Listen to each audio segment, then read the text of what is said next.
Assalamualaikum warahmatullahi wabarakatuh. Shalom, Om Swastiastu, Namo Buddhaya, salam kebajikan, Rahayu, Rahayu, Rahayu. Selamat datang kembali dalam Siniar Diksa Sindo episode 5 di edisi bulan September bersama saya Anindya. Pada kesempatan kali ini, Siniar Diksa Sindo mengundang salah satu tokoh penting di Fakultas Ilmu Budaya. Beliau merupakan mahasiswa yang aktif dalam berbagai ranah, salah satunya dalam ranah berorganisasi. Nah, beliau ini sudah aktif berorganisasi sejak SMA hingga saat ini di perguruan tinggi. Maka dari itu, mari kita sambut Kak Arjuna Satria Dewa Bagaskara. Ya, halo teman-teman. Selamat datang. Selamat datang di Kota Malang, Kota para pejuang. Gitu kan. Oke, Kak Satria, mungkin biasanya dipanggil apa nih? Kalau kata teman-teman ya, nama lengkapnya Arjuna Satria Dewa Bagaskara. Mm-mm. Dari empat-empatnya bisa dipanggil untuk nama. Oke, namun lebih sering dipanggil apa nih, Kak? Dewa. Kak Dewa. Betul. Oke, jadi di sini aku izin manggil Kak Dewa boleh? Ya, boleh. Oke. Nah, tadi itu aku juga udah sempat lihat nih mengenai CV kakak dan aku ngerasa CV kakak ini nih sangat menarik banget untuk kita ulas sedikit gitu. Mungkin boleh dipersilahkan atau gimana nih? Ya, boleh. Ini mau diulas apa dikulik gitu? Diulas boleh, dikulik boleh. Oke. Yang ikut moderator aja udah. Tapi di sini aku pertama-tama nih mau memastikan kakak kan lahir di Madiun, benar? Betul. Oke, jadi pastinya di Madiun itu kan punya budaya yang sangat banyak, beragam, lalu juga Oke. makanannya. Mungkin di sini nih sebelum kita nantinya akan ngebahas lebih banyak perihal organisasi, aku mau tahu dulu nih soal fun fact kakak. Makanan favorit kakak itu apa sih? Makanan favorit. Makanan favorit. Sebetulnya kalau ditanya makanan favorit sama minuman favorit, aku dari dulu bingung teman-teman. Karena mut-mutan jatuhnya. Cuman sejauh ini aku tipe orang yang nggak suka makan berat, jadi lebih sering nyemil gitu loh, hal nyemil gitu, apalagi something yang nggak terlalu manis dan yang nggak terlalu berminyak kayak apa ya? Ada makanan khas dari daerah Kertosono Kediri, itu ada namanya gedok gedang. Gedang itu pisang, bahasa Jawa dari pisang. Itu enak banget, itu kayak pisang difermentasi dan itu rasanya enak banget gitu deh. Oke.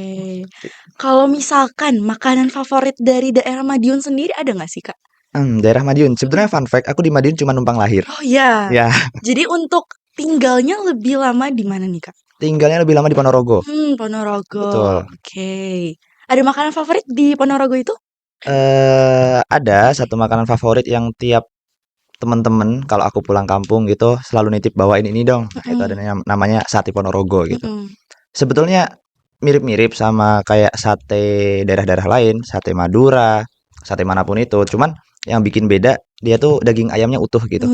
Utuh dan panjang yang main khas. Jadi dalam satu tusuk itu cuma ada satu potong daging ayam, cuman panjang full. Nggak yang kepotong-potong kan biasanya kita lihat sate Iya, potong dipotong-potong. kecil-kecil Iya. gitu kan. Nah, ya gitu. Oke.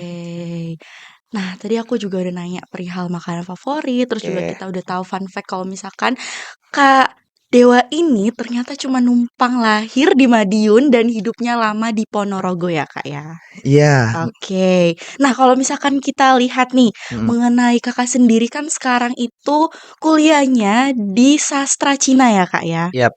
Oke, tentunya ini kan sangat jauh ya, Kak, kalau misalkan kita lihat secara sekilas dari Ponorogo kok ke sastra Cina. Jadi mungkin Kakak bisa jelasin nih mengenai latar belakang kenapa sih Kakak milih FIB terutama di prodi sastra Cina itu sendiri. Oke, ini agak panjang bakalan durasinya karena ini cerita yang agak panjang jatuhnya storytelling ini nanti untuk kenapa masuk sastra Cina gitu. Sebetulnya yang pertama waktu itu di zamanku itu masih SNMPTN. Iya. Jadi sekarang apa namanya? SBMPT. Bukan SNMPTN, sekarang SNBP. Oh iya. Ya, SNBP. Itu eligible dan aku tuh anak MIPA. Oh ya. Nilai tertinggiku ada di fisika. Otomatis aku apply lah fisika UNS waktu itu. Terus ketolak di situ, aku bilang ke papaku, "Pak, aku nggak usah kuliah ya. Tahun depan aja aku SBMPTN fisika, awas jatuh. Pegangin dulu." Terus ya udah di situ pas itu papaku maksa, "Coba aja gitu. Bebas lah apa." Nah, berhubung mamaku itu tuh guru bahasa Mandarin.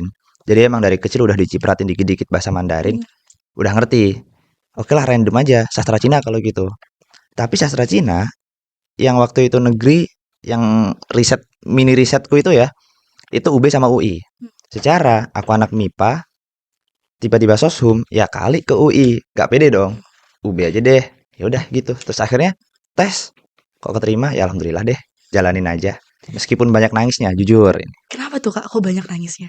Eh, paling nanti kalau teman-teman Sascin bisa ngerti karena kan kita ngelihat tulisan tuh bukan tulisan yang kayak gini, bukan tulisan biasa tapi itu jatuhnya kayak pagar, kayak gambar gitu. Susah buat dimengerti ya. Betul.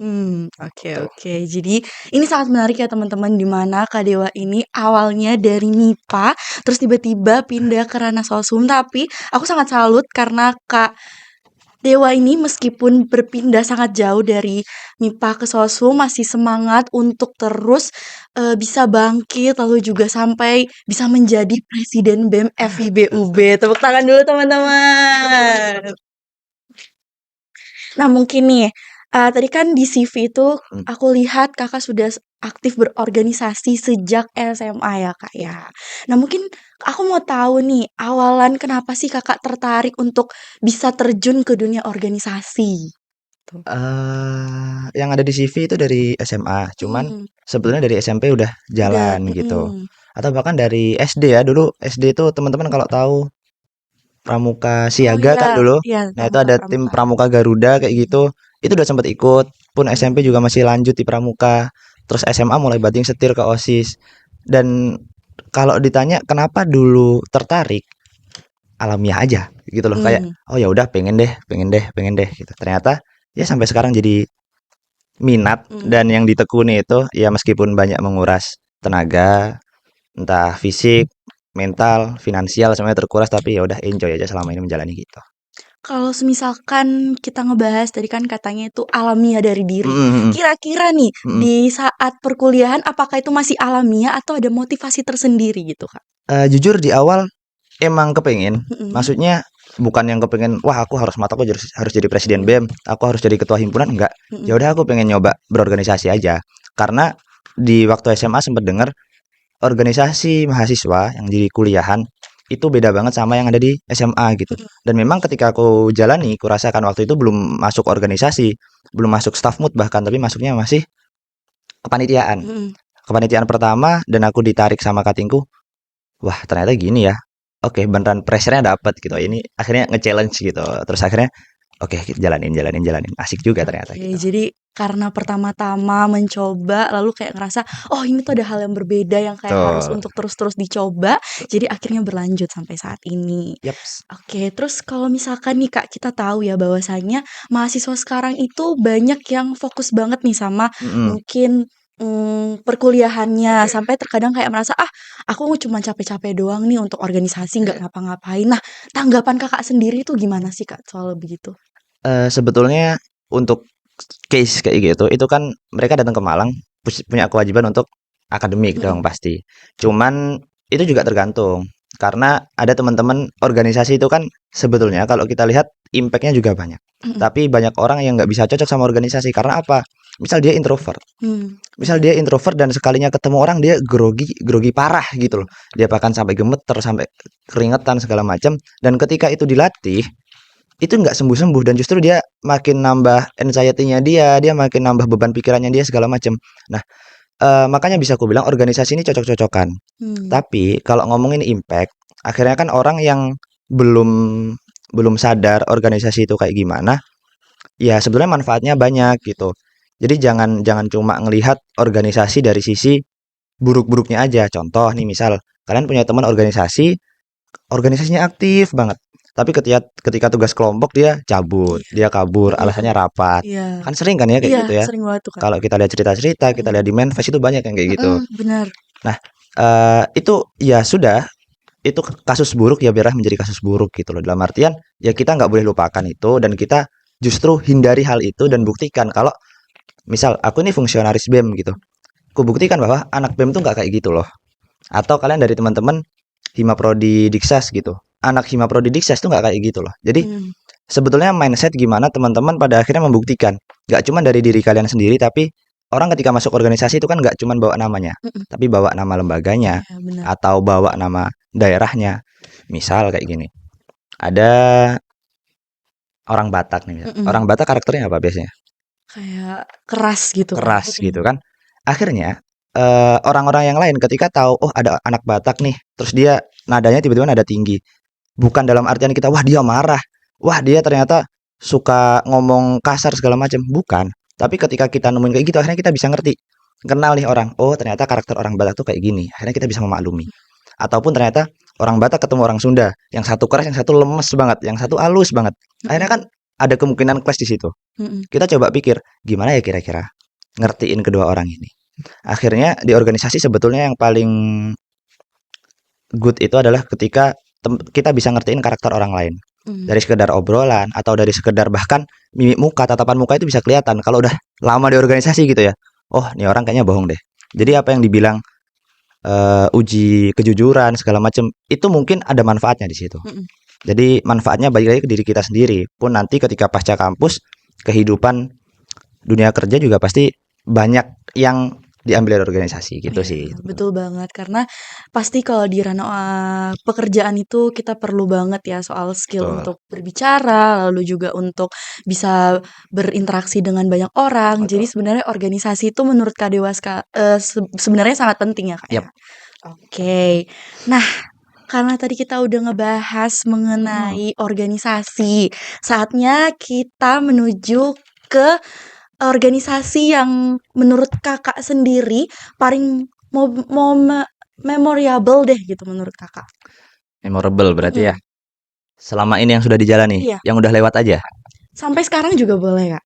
Oh, sampai sekarang. Mhm, Sampai sekarang ya ya pasti BEM dong, mhm, karena kan sekarang juga pasti masih menjabat dan jadi pimpinan juga. Itu ya hal berat lah ketika jadi pimpinan kita juga harus ngebagi gitu kan. Aku mhm, sekarang juga masih kuliah, mhm, S1 ngurus skripsi, S2 juga masih jalan. Terus masih lanjut di hal lain pun dengan organisasi ini, yaitu gimana cara kita manage waktu aja. mhm. Dan itu menurutku tahun ini tahun yang paling berkesan karena sejauh ini dinamika yang paling ini ya, anginnya paling gede ya. Gitu. Iya, Kalau aku pribadi rasain sama teman-temanku yang di BPH dan di BPI, pun mungkin teman-teman staff juga ngerasain, itu anginnya kencang banget gitu. Kanan kiri goyang kanan kiri ya gimana kakinya napak aja sebetulnya gitu sih. mmm, Tuh kalau ditanya yang paling memorable. Cuman kalau di tiap tahun kan organisasi dan menurutku setiap tahunnya pasti punya cerita sendiri gitu. mmm.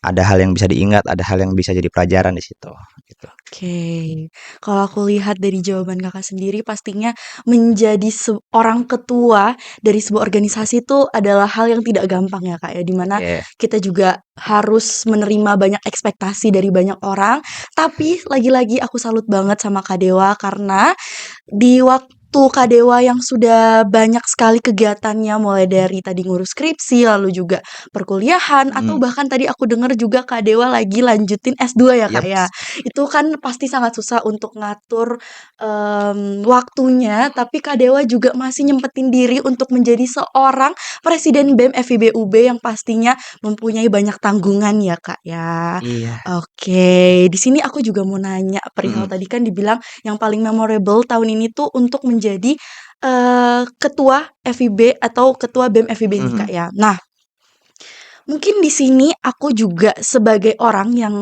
sering lihat dan aktif Mhm. untuk organisasi, aku tahu bahwasanya di setiap kabinet itu ada penambahan dan pengurangan Oke. kementerian. Nah, Mhm. apakah di FIB UB ini, di BEM FIB UB ini ada penambahan atau pengurangan dalam kementerian-kementeriannya? Sebetulnya kalau dibilang pengurangan nggak ada, Mhm, karena kita justru memecah gitu. Ada kementerian yang dulu jadi satu, kita pecahkan biar lebih fokus lagi, biar masing-masing punya personalia gitu, staff-staffnya ada sendiri, dan pada akhirnya tupoksi kerjanya juga bisa jalan sendiri. Itu kan menurut kita di awal sebagai rencana strategis ke depan, itu hal yang lebih masuk akal dan lebih oke gitu. mhm. Gitu sih. Jadi kalau dikurangin nggak ada, tapi lebih ke ada beberapa kementerian yang dipecah gitu. Oke, mungkin bisa dikasih tahu tuh ke apa aja dan tupoksinya sekarang tuh diutamakan untuk apa? Kalau salah satu kementerian dipecah itu Dalugri dulu namanya. Mhm, Sekarang namanya jadi ada Kementerian Dalam Negeri, ada Kementerian Luar Negeri. Jadi ada dipecah dipisah, gitu. mhm, Kalau tupoksinya ya dalam negeri yang ngurusin teman-teman LKM FIB, sedangkan yang luar negeri ya komunikasi sama pihak eksternal gitu. Entah dari lembaga mahasiswa maupun dari mitra, stakeholder segala macam, itu nanti diurus sama teman-teman luar negeri gitu. Selanjutnya ada lagi Kak, mungkin yang mengurus aparatur negara itu apa? Aparatur negara ini, Apa ya Kak ya? negara Indonesia, bukan? Oh, Hmm, PAO nah, Pendayagunaan itu. Aparatur Ya, Organisasi. itu. Sebetulnya sama, itu Heeh. lebih ke kita coba rubah namanya saja gitu loh. Oke, maaf sekali ya Kak, tadi ada salah Aman, aman aja, aman sedikit. selalu. Karena aku juga sangat kepo nih terkait Mm-mm. dengan kementerian-kementerian yang ada di BEM FIBUB 2025 ini. Karena menurut aku sangat-sangat menarik di mana di sini tuh memfokuskan karena juga aku merasa sebagai kita yang aktif di Mm. organisasi pastinya perlu satu tupoksi yang bener-bener kayak kita difokuskan biar Iya, nantinya betul. tidak terpecah kan Betul. gitu. Oke. Nah, terus juga baru-baru ini aku lihat nih di Mm. postingan BEM FIBUB ada pembukaan untuk staf muda ya Kak ya. Yap.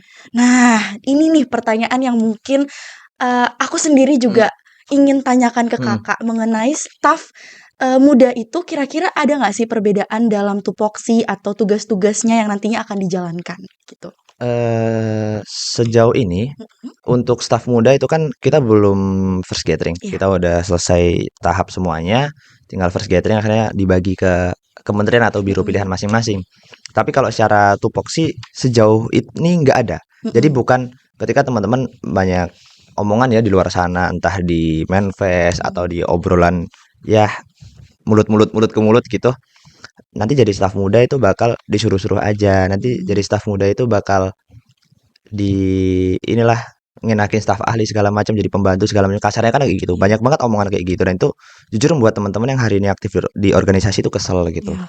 karena sebetulnya kalau kita lihat staf muda itu kan targetnya adalah teman-teman mahasiswa baru dan tujuannya adalah untuk apa itu tadi mengenalkan masa transisinya organisasi di SMA-nya dia organisasi di MA-nya dia organisasi di SMK atau bahkan organisasi di pesantrennya dia itu ada perbedaan dengan apa yang ada di Perkuliahan. ya di perkuliahan gitu.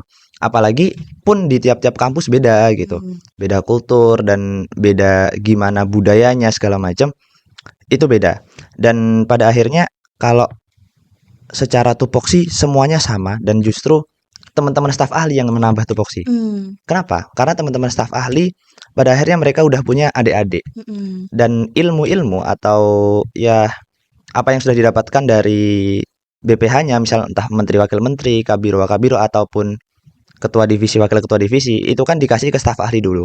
Sedangkan pada akhirnya staf ahli punya kewajiban untuk menyalurkan itu ke staf muda gitu. Dan pastinya itu pasti bakalan lebih complicated lagi ya Kak. Betul. Oke, jadi sekarang kita sudah mengerti teman-teman bahwasanya adanya staf muda ini nantinya diharapkan untuk teman-teman mahasiswa baru tuh dapat berkembang di ranah organisasi perkuliahan karena tentunya kayak tadi Kak Dewa bilang bahwasanya di perkuliahan itu kulturnya beda-beda banget ya Kak ya, gitu. Oke.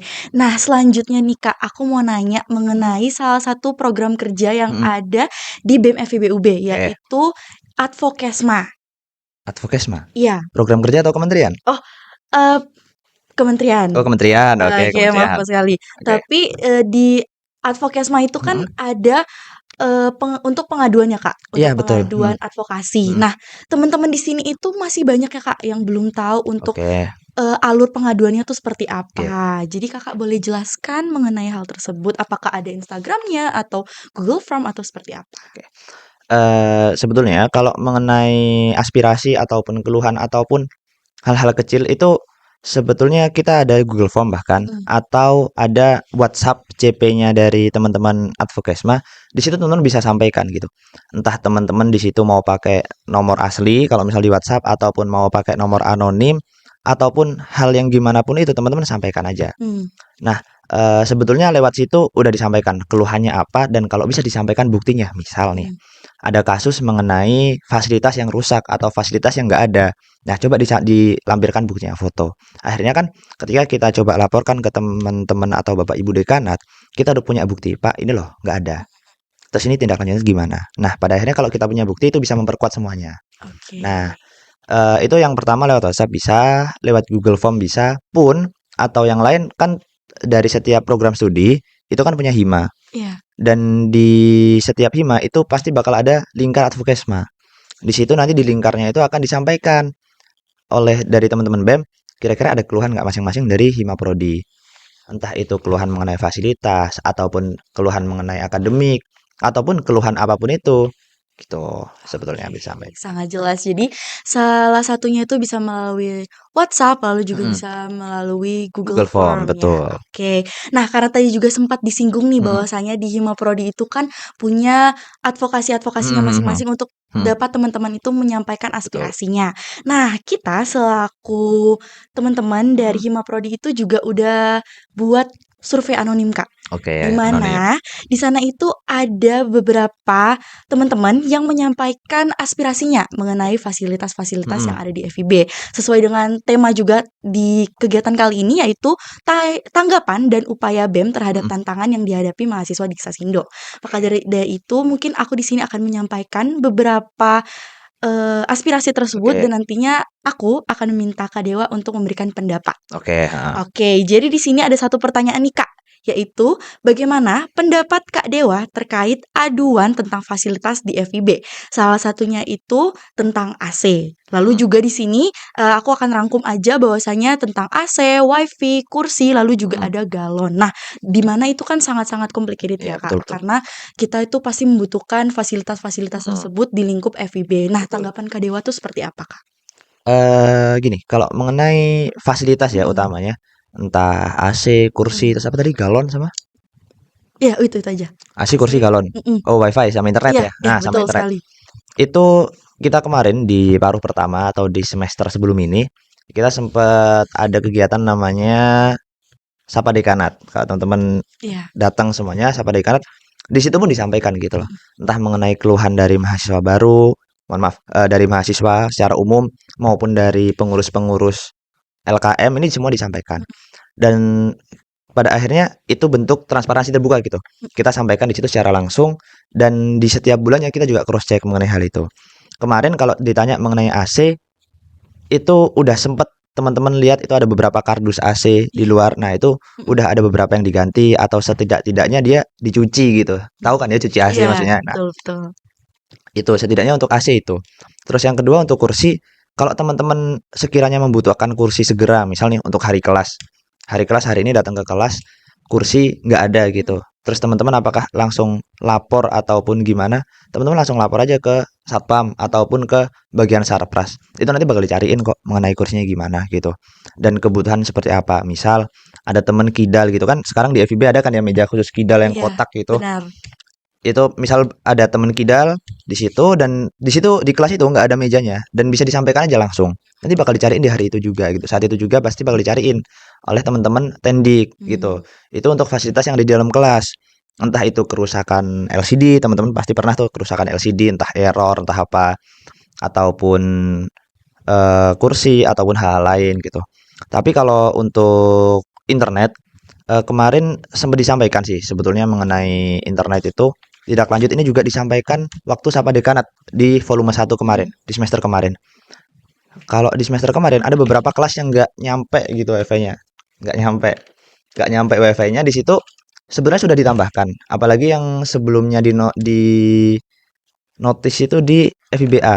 Nah, mhm. kalau di FIBB aku malah baru dengar gitu mengenai WiFi-nya. Sebenarnya juga ngerasain di secret. Tapi ternyata setelah dirasain, kayaknya ini memang lagi ada trouble gitu. Sempat ditanyakan juga kemarin ke bagian umum, ini ada trouble untuk WiFi UB. Tapi kalau Eduro masih bisa gitu. Mhm, Kemarin tuh kayak gitu. iya. Jadi kasusnya kalau WiFi. Cuman balik lagi aku tanya untuk galon, itu galon yang di mana? Galon yang di FIBB sih, Kak, Yang di terutama. bawah itu Iya, dekat benar. satpam ya. Iya, benar. Nah, itu pun kalau habis sampaikan aja langsung. Oh, bisa langsung Bisa disampaikan, langsung Kak? disampaikan gitu. Oke oke. Pada akhirnya bisa untuk diisikan di kan kita udah punya tuh isi ulang Iya galon mandiri itu iya, benar di benar. FIBA di dekat tebu di situ bisa diisi langsung. Oke. Pun dengan fasilitas-fasilitas lain sih hal-hal lain kalaupun sekiranya dibutuhkan segera hari itu juga langsung menghubungi satpam. Oke. Contoh hal-hal kecil entah spidol, Mhm. entah proyektornya rusak ataupun kursi kayak tadi. Tapi kalau untuk hal-hal yang besar kayak misal di kamar mandi tiba-tiba cerminnya pecah gitu. Itu kan kalau mau diberesin segera, direnov segera itu juga butuh waktu gitu Iya, kan. benar benar. Makanya disampaikan aja dulu entah ke Sarpras langsung ataupun ke BEM juga bisa.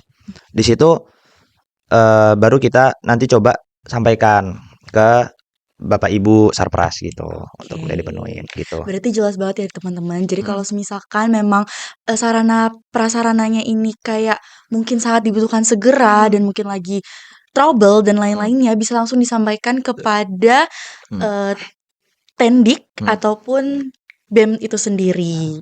Nah, Tapi ada problem, bentar apa dulu. tuh? Karena baru minggu kemarin, Iya. teman-teman kalau tahu itu kan pergantian wakil dekan ya. Iya, benar. Sedangkan untuk mengurus hal-hal umum itu kan dipegang wakil dekan 2. Wakil dekan 1 sampai 3 kan diganti. Iya. Otomatis ada kemungkinan ke depan mengenai entah administrasi ataupun mengenai hal-hal lain, baik keluhan yang sudah datang di awal dan belum sempat dibenahi, itu ya ada kemungkinan kita akan ajukan lagi. Kita akan ajukan ulang. Jadi mau ditunggu teman-teman karena mungkin semuanya bakal butuh waktu. Kita bakal restart sedikit, entah dari tata kelola administrasi, ada Sarpras ataupun bahkan proposalnya teman-teman ya, itulah. Ya, karena ada perubahan dari struktur dekanat ya Kak, Betul. yang dimana itu juga pasti ada beberapa perubahan-perubahan yang tidak bisa kita kendalikan ya Kak ya sebagai mahasiswa. Oke. Sebenarnya nih Kak, ada pertanyaan yang sebenarnya bukan hanya di lingkup FIB, tapi juga universitas. Oke. Maaf, Kak. Awas jatuh. Udah terlanjur jatuh. Ya itu nih, Sorry. tentang parkiran. Parkir. Oke, dimana kan parkir ini bisa dibilang sangat-sangat dibutuhkan ya Kak, apalagi mahasiswa-mahasiswa yang ada motor, lalu juga sepeda atau bahkan mobil. Nah, mungkin dari Kakak sendiri tanggapan untuk hal ini tuh gimana? Dan kira-kira dari BEM sendiri tuh udah ada sekiranya kayak tindakan-tindakan yang ingin dilakukan? Sebetulnya untuk parkir, dari keseluruhan lahan parkir di UB itu tuh bukan milik fakultas. Jadi keseluruhannya adalah milik universitas. Pun misal nih teman-teman hari ini bikin proker di parkiran FIBB gitu. Meskipun itu letaknya di depan FIBB banget, tapi juga harus menyampaikan perizinan ke rektorat. Benar. Bahkan untuk kegiatan PKKMB kan gitu. Iya. Karena semua lahan parkir milik rektorat. Iya. Pada akhirnya pengelolaannya juga dari bapak-bapak yang jaga itu juga semuanya ada di rektorat. Iya. Nah, sebenarnya jujur agak kesel juga ya ketika itu kita parkir nih, kita punya lahan parkir di FIBB, depan FIBB ataupun depan FBA, tapi kita nggak bisa nempatin. Karena kemarin aku sempat nongkrong sama anak-anak gitu di Bulef B, terus tiba-tiba lihat lah, ini mah anak hukum gitu, ramean gerombolan parkirnya di FIBB. Di FIBA juga gitu, ini mah anak MIPA semua isinya, terus anak FIB parkirnya di mana? Mencar-mencar lah kita ada teman-teman yang parkir di CL, bahkan se-effort itu parkir di Filkom, parkir di FTP. Dan pada akhirnya kalau kita tanya mengenai penyelesaian masalahnya gimana, salah satu kemarin sempat ada namanya program EM itu Sapa Rektorat pun juga sama mengeluhkan parkir, entah motor, entah mobil. Itu kan udah dibangun katanya rektorat nih ya, udah dibangun gedung parkir bersama, tahu nggak yang di belakang klinik UB? Iya, benar. Nah itu di situ. Tapi kan kalau dipikir-pikir, oke lah anak VIA itu masih terjangkau gitu. Tapi kalau anak FIB, wah ini udah sejauh itu untuk jalan, bahkan misal kita dikasih waktu 15 menit, 5 menitnya mampir Kopjai dulu karena kita habis gitu energinya kan untuk jalan. Iya, benar. Nah itu mungkin kalau untuk ruang-ruang parkir, ya setidak-tidaknya kita bisa bantu sampaikan dulu. Entah nanti tindak lanjutnya pun dari rektorat gitu, dari teman-teman EM. Karena ini bukan maksud lempar bola pingpong ya, lempar tanggung jawab, ini enggak, karena memang pengelolaan lahan parkir kan ada di rektorat keseluruhannya gitu.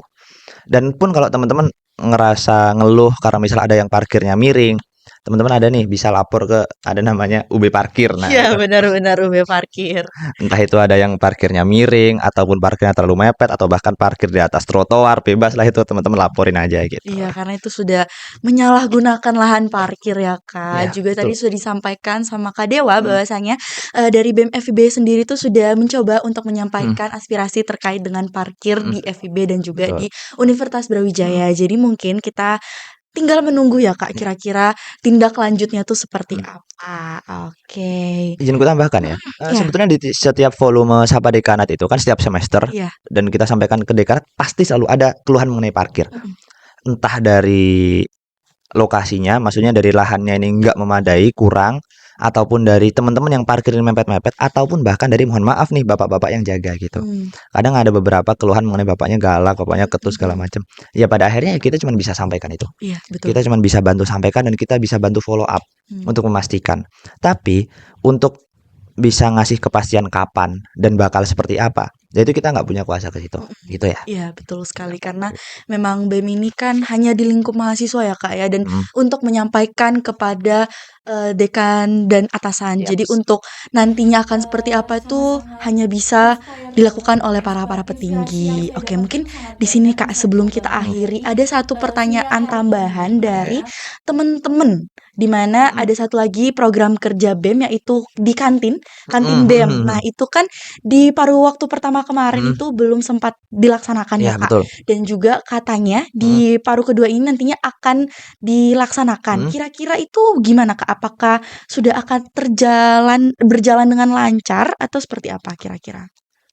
Untuk kantin itu sebetulnya kan itu amanah dari BUKTU untuk kita menggunakan kantin ini sebagai wadahnya teman-teman mahasiswa belajar wirausaha gitu. Iya. Dan teman-teman mahasiswa ini maksudnya gimana? Ya coba kalau kita sebar jaring ke seluruh mahasiswa FIB, itu pasti bakal banyak banget. Mhm. Teman-teman FIB ini kan pada kreatif. Ada yang usaha parfum, ada yang usaha sekedar apa namanya, bantuin usaha temennya, ada yang buka cuci sepatu, ada yang buka kopian bahkan. Itu kan terlalu banyak. Kalau kita langsung sebar kayak gitu, itu bakal sporadis itu satu. Terus yang kedua, bakal susah untuk atur jadwal. Pun dari BUKTU juga menyampaikan ini boleh dikelola, tapi jangan sampai dikelola secara perseorangan. Dalam artian nih misal nih, aku punya usaha gitu. Mhm. Aku dikasih amanah untuk megang kantin dan aku sendiri punya usaha. Aku masukin usahaku ke situ. Misal, aku jualan cilok gitu. Aku jualan cilok di situ setiap hari. Nah, itu yang nggak diperbolehin teman-teman. Jadi sebetulnya amanahnya adalah untuk satu space kotak itu dimanfaatkan untuk seluruh mahasiswa. Dalam artian itu ke Himaprodinya. Kenapa ke Himaprodi? Karena kan seluruh mahasiswa pasti ada di program studi. Iya. Sedangkan teman-teman Himaprodi itu kan menaungi mahasiswa yang di program studinya. Kalaupun nantinya dari teman-teman mahasiswa umum bisa jatuhnya apa ya bahasa simpelnya nitip gitu loh. Bisa nitip ke Himaprodinya masing-masing. Dan nanti bakal disampaikan produk apa yang bakal dijual, bentuknya seperti apa, dan kira-kira entah ada expirednya segala macam ataupun ada apa namanya jadwalnya karena kita nanti akan dari 9 Himaprodi ini bakal dibagi jadwal untuk itu. Tapi yang jelas dari amanahnya itu kita nggak bisa untuk mengelola secara perseorangan. Dalam artian memberikan space ke satu orang untuk mengelola itu gitu. Jadi ini memang digunakan secara bersama untuk mahasiswa FIB. Oke, dan kira-kira apakah di Hmm, paruh kedua ini akan berjalan? secepatnya akan berjalan Oke, karena memang secepatnya. udah mulai disusun Mhm. gimana gimananya gitu. Oke, jadi untuk mengenai kantin Hmm, itu nantinya akan segera dilaksanakan. Jadi untuk teman-teman Himaprodi dan teman-teman FIB yang sekiranya punya usaha, mohon dipersiapkan nih karena pastinya ini akan menjadi sebuah lahan hmm, atau space yang menarik untuk bisa kita taruh barang-barang atau usaha-usaha kita di sana. Oke. Nah, tadi nih dari pertanyaan dari awal sampai akhir ini kan udah sangat jelas ya Kak hmm, bahwasanya memang Kak Dewa sendiri hmm. sebagai perseorangan ataupun sebagai ketua BEM itu kan memiliki banyak sekali bisa dibilang banyak sekali Apa? mmm, Temen bukan. ya banyak sekali Oke teman teman lalu juga banyak. banyak sekali experience-experience yang sudah dilakukan. Nah kira-kira nih Kak, ada nggak sih pesan dan kesan Hmm, yang ingin disampaikan, kepada mahasiswa FIB gitu. pesan-kesan kepada mahasiswa FIB untuk apa nih? Mungkin kayak selama Kakak menjabat sebagai presiden BEM kayak Ah, gitu. pesan-pesannya kayak, eee, "Saya pengennya nih Kakaknya nanti kayak gimana," gitu. Oh, enggak deh, mending pesan aja ke Oke, teman-teman, heeh, selagi ada kesempatan untuk kuliah, mhm, entah ada kesempatan waktu yang pertama, terus ada kesempatan harta untuk kuliah ya dimanfaatkan gitu. Dalam artian, pemanfaatan ini nggak harus selalu teman-teman ke full hidupnya diabdikan untuk menulis Hanse, untuk menulis kanji ataupun belajar terus, itu nggak ada masalah kalau memang memilih itu. Cuman coba coba bisa dipastikan kita kuliah ini nggak cuman belajar gimana cara mendapatkan gelar, tapi kita kuliah juga belajar gimana cara kita hidup. Karena dari teman-teman nanti ya banyaklah yang ingin menjadi orang tua juga, pasti ada kepikiran untuk menjadi orang tua dan nantinya bakal jadi sosok pemimpin di keluarga maupun sebagai orang entah nggak orang tua secara langsung tapi bakal adalah di lingkungan yang kemudian membutuhkan gimana caranya kita memahami orang lain. Karena kalau kita cuma sekedar memahami buku, ya sudah buku selesai di kita sendiri. Tapi kalau kita coba memahami orang lain, impactnya nggak cuma ke kita pribadi, tapi ke orang lain juga. Entah secara kecil, perseorangan, ataupun bahkan secara kelompok. Nah, makanya sedikit pesan teman-teman coba dipahami teman-temannya sendiri. Dalam artian, aku coba ngertiin dia secara karakter seperti apa, secara pembawaan dia seperti apa. Karena kalau kata orang Jawa dulu guruku sempat bilang, kalau batuk maksudnya, sakit batuk itu ada obatnya. Tapi kalau watak itu nggak ada obatnya. Hmm. Nah makanya kalau watak ini nggak ada obatnya, gimana pada akhirnya kita bisa nerima itu gitu. Kadang nih kita ketemu orang yang egonya tinggi. Kalau orang egonya tinggi, kita kasih ego tinggi balik, apakah bakal selesai masalah? Nggak mungkin. Kita harus turun di situ. Dan kalaupun kita turun, dia udah ikut turun, kita baru naik, baru ke atasnya kan gitu cara mainnya sebetulnya. Makanya gimana cara kita memahami orang lain yang satu, kita kenali karakternya, terus yang kedua, kita coba selain kenal, kita coba deketin dia. Dalam artian kita deket hati ke hati. Kalau kata anak zaman sekarang tuh apa ngobrol heart to heart. Ya, itu. Dari teman yang lingkup paling kecil sampai lingkup yang paling besar. Jadi menurutku kehidupan sosial itu yang paling penting karena kita juga anak soshum. Selain daripada kita hidup dengan ilmu, hidup dengan buku, tapi kita juga hidup sama orang lain gitu. Kita biar dikenal orang lain sebagai orang yang baik, kita dikenal orang lain sebagai orang yang enak, orang yang suka membantu segala macam, yaitu bebas gitu. Kalian mau membranding diri kalian seperti apa? Tapi terakhir ya coba branding diri kalian di hadapan orang lain itu seperti apa gitu aja. Oke, baik. Terima kasih untuk Kak Dewa dari tadi sangat-sangat inspire banget ya Kak. Inspirasi yang saya dapatkan tuh sangat banyak, insightful banget dari siniar hari ini di mana Kak Dewa itu sebagai Presiden BEM FIBUB sudah menyampaikan mengenai apa saja yang sekiranya bisa kita lakukan sebagai mahasiswa, lalu juga pengalaman-pengalaman Kak Dewa, bahkan juga mengenai BEM itu sendiri. Maka dari itu, disinilah akhir perjumpaan aku dengan Kak Dewa selaku Presiden BEM FIBUB. Kami berharap dengan adanya siniar hari